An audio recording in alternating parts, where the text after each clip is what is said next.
Hi, everyone, and thank you so much for joining us. I'm Sarina Fazan, and welcome to this very special podcast series as we get ready for the big game, Super Bowl 55. I'm here, honored to be here, with Emmy Award-winning anchor Brendan McLaughlin, we worked together. Many years, yes. Many Are you years. telling me the Super Bowl is in Tampa Bay? It's in Tampa Bay. Jim Previtera, head of stadium operations for the Tampa Bay Rays, but is also very well-versed with Super Bowls and did a lot of security. And also joining us, Hillsborough County State Attorney Andrew Warren. Good morning, Andrew. Good morning. How are you today? Great. Guys, thank you so much for being here Happy this to be here, morning. Sarina. So, Brendan, why don't you lead us off, since this is, here's one of my mentors right here, and I get to anchor a show with him. Kick it off. Well, I'm a big fan of these two guys here, and I left the business before Andrew Warren came into office, so we never had any journalist public official relationship. But I hope we can, go play frisbee golf or something one of these days. But no, there's so many dimensions to having a Super Bowl here, and of course, law enforcement and security is a big part of that. It's always one of the sidebars to talk about all these people coming in from out of town. Some of them, most of them, of course, here to just enjoy a good football game. Some of them here for less wholesome reasons. So as state attorney, I got to ask you, what would you consider to be your number one priority when you have such a high-profile event descending on our humble little burg? Brennan, I think the number one priority here is making sure the Bucs win by any means necessary. So that's clearly where our priorities are. After that, however, this is not an ordinary event. This is a special security event. You're going to have the U.S. and Canadian military through NORAD patrolling the skies. So this is a big deal here. It's a big deal primarily because you have the threat with any event of this size of terrorism. That's the first thing on everybody's mind. But beyond that, you also have concerns following the riots at the Capitol earlier this month, or actually last month, now that we're in February. You have all the usual concerns about a large event like this that are heightened by COVID and making sure that people are trying to stay safe and healthy and socially distanced and wearing masks. And then you have concerns about people just ripping each other off. Anytime you have an event like this where a lot of money is being spent, there's the opportunity to take advantage of unsuspecting victims. So this is, we're fighting on all fronts here. Well, Jim, you've actually led security for many years, and clearly the Rays also history making this year. So talk to us about what Andrew is talking about. What goes into all of this security? Well, I think as the state attorney said, this is a really big picture for security. It's not just the physical security over the stadium. It's layer over layer over layer of security. And, it began probably, as the state attorney would know better than I, the sheriff probably started well over a year ago, I'm sure, with the planning once the Super Bowl was announced in Tampa. But, the big thing that Andrew said that really struck a chord with me is that, we really have to worry about our whole area. You do have a lot of people with bad motives who will descend on the Bay Area, everybody from human traffickers to gamblers, that will try to do things to influence the game or to run illegal gambling in the state. And then just fraud, take advantage of people. Counterfeit tickets have become a lot more sophisticated over the years. So ticket counterfeiting is really not as big a concern as it was before. A lot of tickets have gone electronic. We as the Rays have gone electronic with our tickets. But I think for this event, you'll see a lot more focus on electronic fraud, on wire fraud. There's just a lot of things, and for the state attorney, obviously Andrew's got a whole lot on his plate to worry about.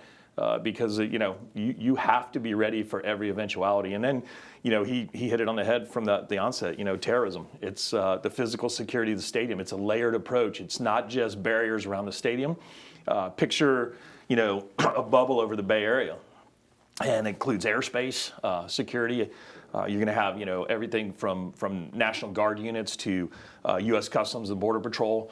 They'll have assets in the area. Homeland Security will have assets in the area, and they'll be monitoring airspace. They'll be monitoring air quality. There's a lot of concerns in this day and age, and I think what we saw on January 6th is that there's a lot of domestic concerns too. And I think too often the focus after 9/11 became on people coming from other shores, but there's a lot of groups within the United States that we have to worry about too.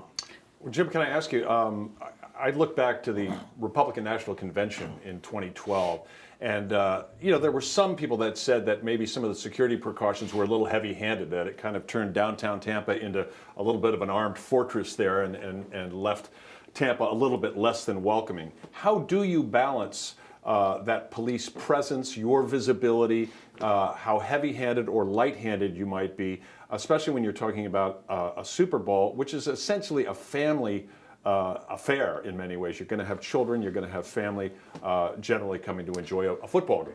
It's tough. I believe it was one of the former directors of the FBI said years ago, security is always too much until the day it wasn't enough.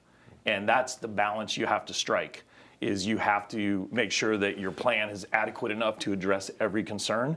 But as anybody will tell you is, we have to make sure that it doesn't infringe on people's civil liberties either.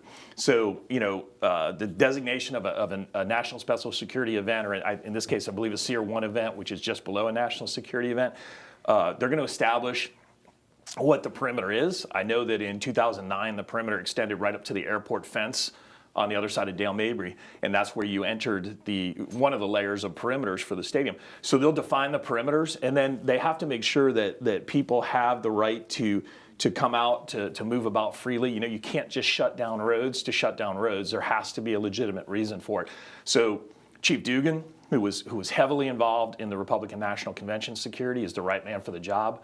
Mayor Castor, she's got a tremendous background in this type of stuff. So I got to believe that between the two of them, the state attorney, that they have really worked to define those boundaries and to make them reasonable, but yet not shut Tampa down. Sure. Well, I think that's a really a good point also to bring in Andrew Warren back in about your freedom. You want to respect people's freedoms as well, but be very cautious in a time like this. Yeah, and Andrew, you had to exercise a lot of discretion in the wake of the Black Lives Matter protests and those following the death of George Floyd. Some prosecutorial decisions that you had to make. How aggressively do you pursue these prosecutions in people that are caught up and arrested for whatever reason? You'll have to make those same decisions in the course of the Super Bowl event, I imagine. That's right. And it really depends on the nature of the offense that we're talking about. As Jim said, you have to err on the side of caution here, because the worst case scenario is not just a worst case scenario for this event. It affects so many events in the future down the road too. We don't want to ruin future Super Bowls because there was a security lapse at this one. When we're talking about crimes that people may be committing, there's obviously a difference if someone is not following the mask ordinance that was signed by our mayor versus someone who's trying to, attack somebody, or of course a terrorist threat or anything like that. And I think the mayor and the police chief have done a really good job of talking about the fact that on the one side, the social distancing aspect, the wearing a mask, they're encouraging compliance. They want people to be respectful and kind and thoughtful of the fact that we have this pandemic that's now killed 450,000 Americans, even 1,300 people in Hillsborough County, and to wear masks and to follow those rules. But the idea is not that law enforcement is going to come and start slapping handcuffs on people if they don't have a mask on. Tampa Bay is not Mayberry. It's got a reputation when it comes to people who want to come in and have a good time that may come right up against the border of what's legal and what's not. On a very serious note, human trafficking is an issue that comes to the fore, especially when you have a lot of people from out of town, people on expense accounts, people who are away from home and feel that maybe a different code of behavior comes into effect when they're on a vacation for something like this. So what kind of a priority has prostitution and human trafficking become for the state attorney's office? It's a great question. It's been a focus since Super Bowl planning started over a year ago. You have the fact that Tampa Bay is a hub for human trafficking to begin with, and the Super Bowl is a worldwide human trafficking event. So now you have this perfect storm between the two. And we've been preparing for it. Attorney General Moody has started a task force. We had local task forces as well. We've been raising awareness. We have been participating in an ad campaign that the NFL has helped with to remind people that it is illegal, that it's not going to be tolerated, that it will be prosecuted. But the reality is that human trafficking lurks in the dark corners of our society, and it's often hard to see. It's hard to identify victims. It's really hard to get support to victims when they need it. But this is one of those occasions where we can raise awareness about such an important issue while also doing the law enforcement and prosecutorial work that is required to go after the people who are taking advantage of our women and children. So Jim, let's turn to you because you've actually, we introduced you as, the head of stadium operations for the Tampa Bay Rays. But if you could give us a little bit of your background, your former Secret Service, you worked at the Hillsborough County Sheriff's Office, third in command at the time, assistant police chief in St. Petersburg. Hearing the state attorney talk about human trafficking, boots on the ground, you must have seen so many things, sadly, that all of us hope not to see. But can you just describe to us the seriousness of this? Yeah, no, the 31 years of law enforcement and the focus on human trafficking over the last, probably 7 to 10 years is where you've really seen that come to life in terms of focus. It's a problem that's not new to the rest of the world, but in a lot of ways it was, something that the United States had to discover. But I think the fact that the Attorney General, the state attorney, law enforcement leadership in the Bay Area are so aware of it, and that there's task forces in place. Clearwater had a task force for probably, 7-10 years in the Bay Area. I think it's moved over to St. Pete now as the headquartered agency, but it's a task force. That's the good thing about law enforcement in this area is, there's geographic boundaries to the cities and the counties, but when it comes to working together, this Bay Area law enforcement community is unbelievable. There's a regional domestic security task force that is heavily involved in the game, but then there's these human trafficking task force, and there'll be other task force. There'll be task forces centered on financial crimes. But I think that's where this area is really ahead of the game. Is there's a lot of areas like it in the country, but Tampa's always stayed ahead of the curve in terms of interagency cooperation and the ability to work together. The car may have blue stripes on it, but if it needs to be in a green area, they're going to move it over there. And if the sheriff needs to move resources in, they're going to move it in. Great relationship here. There's a lot of places where the relationship with federal agencies is a little frictional at times, but quite honestly, the federal agencies here, the FBI, the Secret Service, the ATF has an incredible presence in this area. All of these partners working together as one group is what's really going to be able to address the problem of human trafficking and to keep people safe while they're here in the Tampa Bay area. Well, I can say for Brendan and myself, covering the Republican National Convention, covering Bollywood that came to Tampa, not one arrest for that. It is great to see, right, Brendan, that I just feel like our law enforcement really works together to keep people safe. It's true, and I think Tampa Bay has got a well-earned reputation for holding events that go smoothly, where people do come and go, and they're safe, and they enjoy the entire experience. I would like to ask Jim something, though. You mentioned earlier, you made reference to the fact that tickets are electronic generally now. I had an acquaintance of mine who got a Tesla recently, and he said, there's no key to this car. It's on my phone. And he says, I can't imagine how you steal a Tesla. Is there an analogy here for tickets? Does the old-fashioned ticket scalping, where I've seen it in previous Super Bowls, where a family, they buy 4 tickets from somebody at the game and they spend $1,000 and they go to get in, and they're fake tickets, and it's heartbreaking. Is that kind of going away to a certain extent? I mean, that's what the focus towards electronic ticketing is really. It's more efficient for the ticketing people, but from a security standpoint, that's exactly what we're looking to do, is combat fraud. You know, I'm never going to say anything is foolproof, because every time I think we find a foolproof answer, the fraudsters find a way around it, or they try to. And you know, there will be people that will try to dupe people into buying, fraudulent electronic tickets or transferring fraudulent electronic tickets to them. And I don't know if the Super Bowl is still giving a paper version of Super. Everybody likes to have. I went to the first Super Bowl in Tampa. I still have the ticket. And 1984. Exactly. Yeah, Raiders and Redskins. But yeah, I mean, everybody wants to have that ticket to hang on to. But in terms of fraud, yeah, I think electronic is the way to go. But as we've all seen with hacks of government systems and the hacks of personal computers, identity theft, all those things, nothing is foolproof. And so that's where I think the law enforcement, the technological advancements in law enforcement are always trying to keep up with the fraudsters. And so this is just another case where that's going to happen as time evolves and we become more immersed in electronic ticketing. Law enforcement's going to have to keep up with the fraud that's out there. Andrew, what is the penalty for that? Do you know offhand, or is each scenario different? Well, it's potentially a grand theft if you're stealing from someone. So you can be looking at 5 years. The problem is it's really hard to catch the people who are ripping others off, and it's even harder to get the money back. That's why we tell people they have to have their guard up. They have to do their homework and think twice about whether this is a reputable seller and whether the offer makes sense. I mean, to Brendan's example, if someone's offering 4 tickets for $1,000, that's a red flag when tickets are going for like $5 and $10 grand a piece. But the idea is that, to Jim's point, it's gotten better in terms of protecting against those scams, but there are still people out there who they see this as an opportunity to commit a fraud, to scam others, and they will be as creative as they can be to try to come up with a way to rip people off to take advantage of the Super Bowl.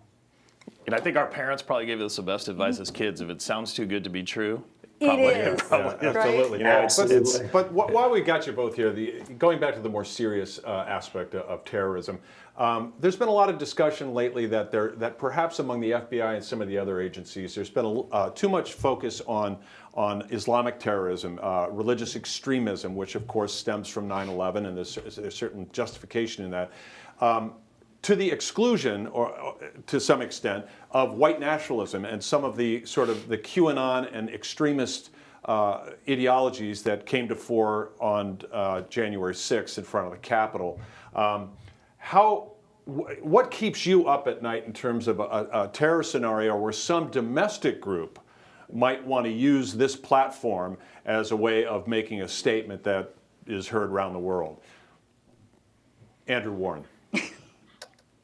It's exactly what you said. I mean, you look back over the last, 2 decades since 9/11, and we've had very few incidents where you have foreign nationals attacking U.S. soil. And part of that's because national security has stopped some of those attacks before they could occur.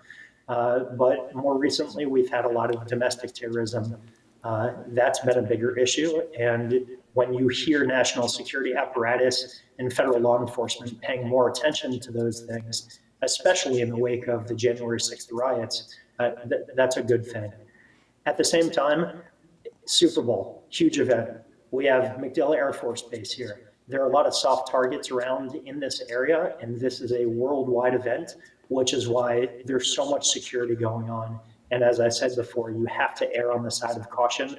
And I think our local law enforcement, working with federal law enforcement, has done a fantastic job doing everything they can to make this a safe, enjoyable game for everybody. I think that for our federal partners and for even the local agencies, the plate has always been filled in terms of groups of interest and organizations that espouse violence. I think the focus sometimes shifts back and forth, Brendan, but I think that, I know just from, I've been out of it now for a little over 3 years, but I know that there was never a total disregard for the domestic threats. I mean, if you go back to Oklahoma City, that was a prime example of one. I think that was a sounding call to law enforcement, to the federal law enforcement and to local law enforcement, that there was a significant threat from within our borders. We've always focused on outlaw motorcycle gangs and the threats that they may pose or not pose, but I think that with the plate so full, it's a very challenging task for the FBI. And I hear the FBI get a bad rap all the time because they didn't do this or they didn't do that. But I think that behind the scenes, they're doing a lot more than we know they are, and they are focusing on those threats. But as Andrew said, the focus you have to move your eyes. You can't zero in. You can't get tunnel vision on foreign extremists. You can't get tunnel vision on domestic threats because there's so many threats out there. And the threat that Andrew referenced, soft targets. That was the thing that always scared me, was the soft targets. And that's why I say that security bubble has to be wide. And it has to be encompassing throughout the Bay Area. Well, that raises the question. In previous Super Bowls that we've had here, the game itself and the NFL experience was on the same property, which allows you to have perhaps a single perimeter or set of perimeters. Now we have the game at Raymond James Stadium, and we've got the NFL experience, which is this big sprawling event that takes up 30 acres at Julian B. Lane Park and across the river at Waterworks. Does that complicate and make their job more difficult? Oh yeah, I mean you have limited resources, and that's why this regional approach that they take in this area with the Regional Domestic Security Task Force, and over the years the Urban Area Security Initiative, which was a post 9/11 endeavor that helped fund a lot of the equipment and a lot of the training and technology that the regional partners depend on. But you won't just see the Tampa Police Department and Hillsborough County Sheriff's Office. You'll see Florida Department of Law Enforcement. You'll see every federal agency that has any kind of jurisdiction over that. But then you'll also see the Citrus County Sheriff's Office, who participates in the Regional Domestic Security Task Force bomb team. They're key members of that. Manatee County, they're part of that team too. Tampa Police Department head the Regional Domestic Security Task Force bomb team. And the sergeant at TPD that heads that up is known all over the country for his expertise, but so are all those members from all those different agencies that are going to pull together. And so when you stretch the venue out, obviously you stretch your resources out, and that's where that regional domestic security concept comes in, because now we can bring resources from other places. We could bring them from Pinellas County. We could bring them from St. Pete. We could bring those partners over there, and they can help. At the same time, recognizing there's events going on over here because of COVID, they've had to social distance as far as events over in the Bay Area, over in Pinellas County, and other counties, Pasco. So, you gotta. It's really a challenging time. I give a lot of credit to Andrew and to the guys that are in there leading the law enforcement effort, because it's going to be challenging. I guarantee you, when this is over, and hopefully after the Bucs victory celebration is over, that Andrew and Chief Duke and all them are going to take a couple days to rest, because this is going to be a taxing experience. Well, to that point, maybe he won't, because your pipeline of prosecutions and offenders after the Super Bowl could be enormous, between everything from scalpers to human traffickers to Johns to people who violate COVID restrictions. How is your office situated in terms of resources to deal with what will probably be a huge increase in cases? Well, we're prepared to handle that influx of cases over the next couple of weeks. I appreciate Jim's point, but I just want to remind people that when there's a security issue here, we naturally turn to the men and women in uniform, not the men and women wearing suits with their legal books. So law enforcement is the one who's on the points of contact in the first line of defense for all this. And if you think back to 9/11, recall that right after 9/11, there were conversations about the fact that law enforcement didn't share information, and there wasn't this platform to share information to prevent those attacks. In the 20 years since, law enforcement's done a really good job, and Jim made this point earlier. Our local law enforcement here works extremely well together, from municipal law enforcement and the sheriffs and the police agencies, police departments, to state law enforcement, to the feds. These guys are all working together. They have been for over a year now. It's really a good thing when you look at how much cooperation and collaboration there is, because it is a massive event. And it's a massive event taking place not just in one location, but in multiple locations with a variety of potential threats there. You know, I know clearly none of us want to live in this unprecedented time with COVID, but with having fewer people out and about, does that lessen security a little bit? How do I phrase that question, right, Brendan? I mean, of course I know we're being very safe and very secure, but does that alleviate some of the pressure without having as many people as we thought would be in the city? I don't think so, because in a terrorist event or a security-related incident, whether we have 20,000 fans in the stadium or we have 72,000 fans in the stadium, whether the streets of Tampa are at gridlock or whether they're sparsely populated as they are at times now with COVID, it's still a major security incident. And that's the one thing that with baseball and with my experience with Major League Baseball. I always try to make the point is, an incident at any stadium is going to be major news. And that's what the terrorists are seeking. They want to use the incident to intimidate people. They want to use it to change our lifestyles. Any word of that is going to do that. So it doesn't really matter that COVID is here and that we're socially distanced. The security emphasis has to remain the same.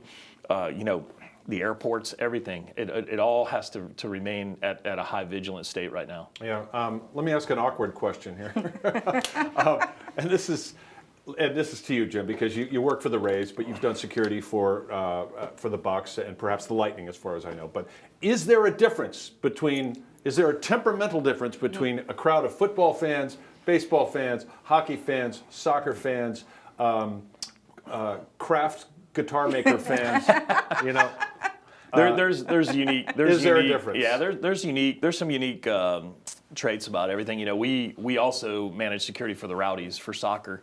And definitely soccer fans have probably more for the European soccer fans have kind of given soccer fans a bad image at times because of some of the shenanigans that they engage in. But the crowds are a little bit different, but the threats are still the same. I mean, it's that when we talk about ticket fraud, when we talk about penetrating the security perimeters, it's all the same.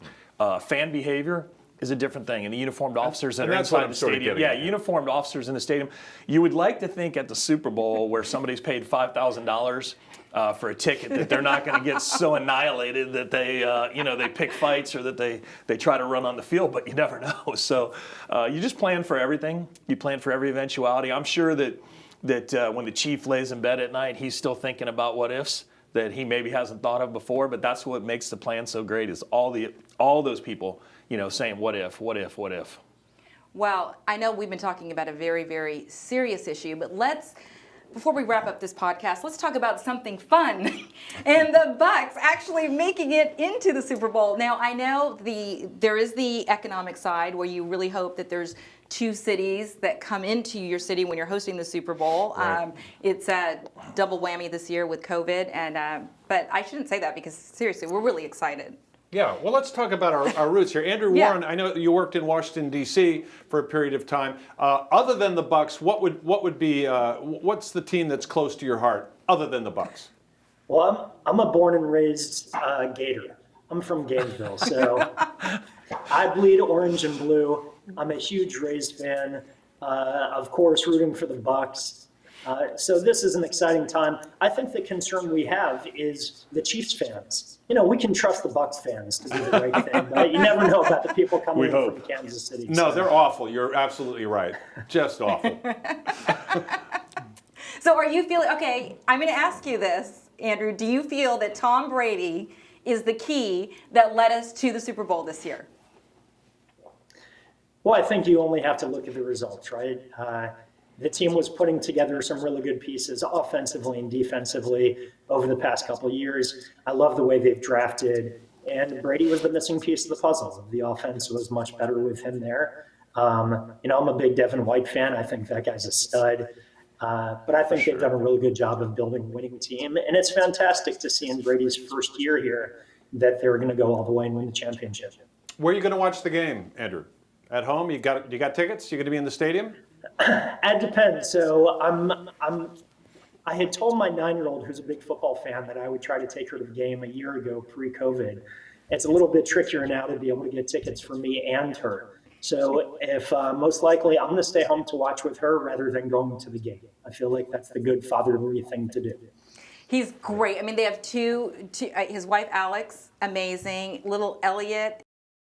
In fact, Andrew Warren and Alex are going to be featured on a very special On the Record with Sarina Fazan Love in America podcast. On our calendar too, Andrew, to make sure we don't miss it. You even get a special graphic in red. And Brendan and Sandy have already been on Love in America. Get ready, Andrew. She's going to make you cry. You will be crying. We're excited. We're looking forward to it. So That's fun. great. Okay, well, Jim Previtera, I'm not going to and I'm saving you, Brendan. Hold on.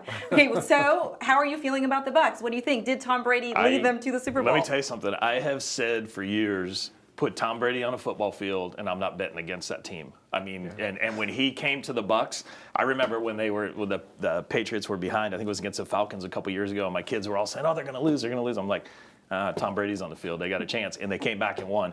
So when Brady came here as a kid that grew up, I mean, the Bucs '76, I was here for those losses. You know, I remember the pep rallies at Tyrone Square Mall on Friday nights before the game. The players, Dave Pear, Doug Williams, guys like that, they would come over and do the pep rallies in the mall and pack it in. And they would lose game after game after game, and you just keep wishing. But I was there when they won the Super Bowl in San Diego. I was fortunate enough to score some tickets and go out there, and it was. I remember I interviewed you when you came home. It was a lot of fun to be there. I got a really good feeling about this. Tom Brady's on the field. He's wearing our uniform. I mean, Gronk's on the field. You know, people say, "Oh, Gronk hasn't done that much this year." If you watch Gronk and you know anything about football, his blocking has been key for us in the red zone. Yeah. You know, when you bring him in the game, they have to worry about the fact that him and Brady can hook up at any moment. But now this guy comes in there and he's just a beast. You know, he's a great guy. But like Andrew said, man, we just got a team that's been built so well.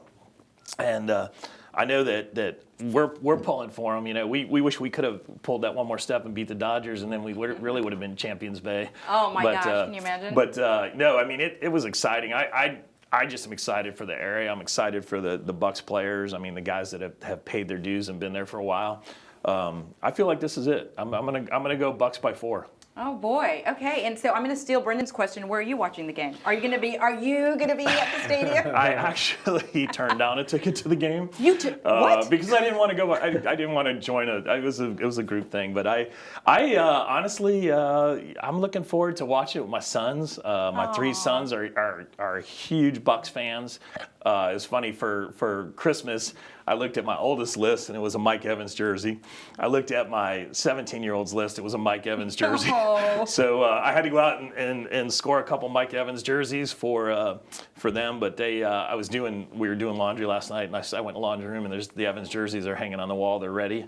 So we're good to go. We're looking forward to just a family out. We talked about neighbors maybe doing a yard party and socially distancing. At the start of COVID, we did some concerts in our front yard. We had a guy come out and sing from the neighborhood. We're thinking about doing the big screen out there and having everybody sit outside and socially distance and just enjoy it. You know? I'll be there. Amazing. Yeah, Give me the where and we'll when. send you the invite. We're here. We're close by. So.